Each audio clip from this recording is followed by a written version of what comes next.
In West Africa, Nigeria remains in the grip of deadly protests. Since the 1st of August, tens of thousands of people have taken to the streets against what they call bad governance and the soaring cost of living. So far, about a dozen people have died. On Saturday, protests turned more hostile and the security crackdown intensified. So on Sunday, Nigerian President Bola Tinubu finally spoke up. He said that he understands the people's pain and frustration, and he urged Nigerians to end the protest. But will they? Our next report tells you. Day 5. Nigeria remains on edge, as the West African nation is only halfway through the designated 10 days of rage.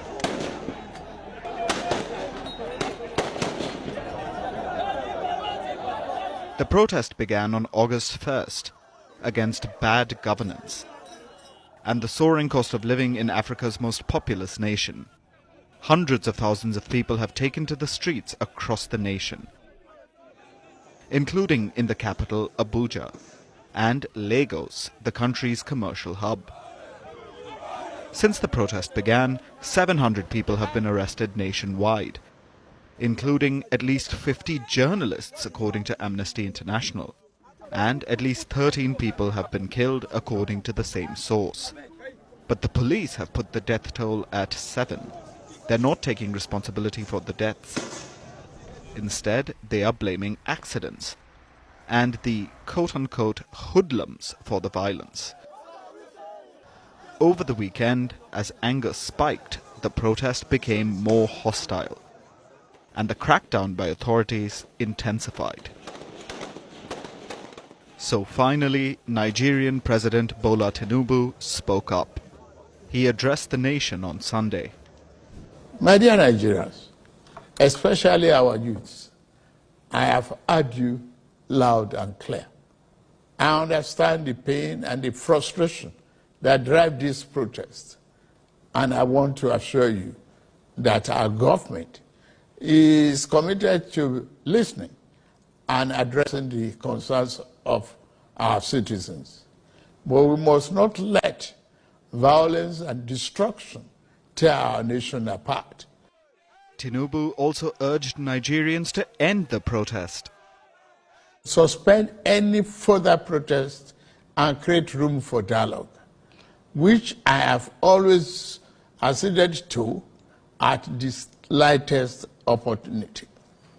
Nigeria requires all hands on deck and need us all, regardless of age, party, tribe, religion, or other divides. But then he went on to defend his economic reforms, which are at the core of the protests. The president came to office in May 2023. Since then, he has devalued the Nigerian currency, the naira. He has ended fuel and electricity subsidies. And now, Nigeria is suffering its worst economic crisis in decades. The inflation has hit a 28-year high. Sure, this didn't happen in a bubble. Nigeria has seen years of economic mismanagement. But Tinubu placed the cherry on top, and Nigerians blame him for their hardships. So, an apology sandwich with consolations and sorries is not cutting it for them. We are going nowhere. What the president said this morning means nothing. It means nothing.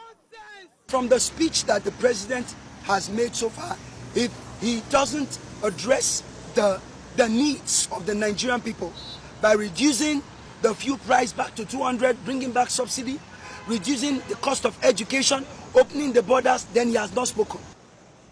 So this is where Nigeria is at, bubbling with anger, only to be snubbed by police action, and the president's call for a protest pause. Which side will win? The answer should become clear this week. But if early indications hold any weight, brute force and empty words will not do much to assuage the anger of young Nigerians.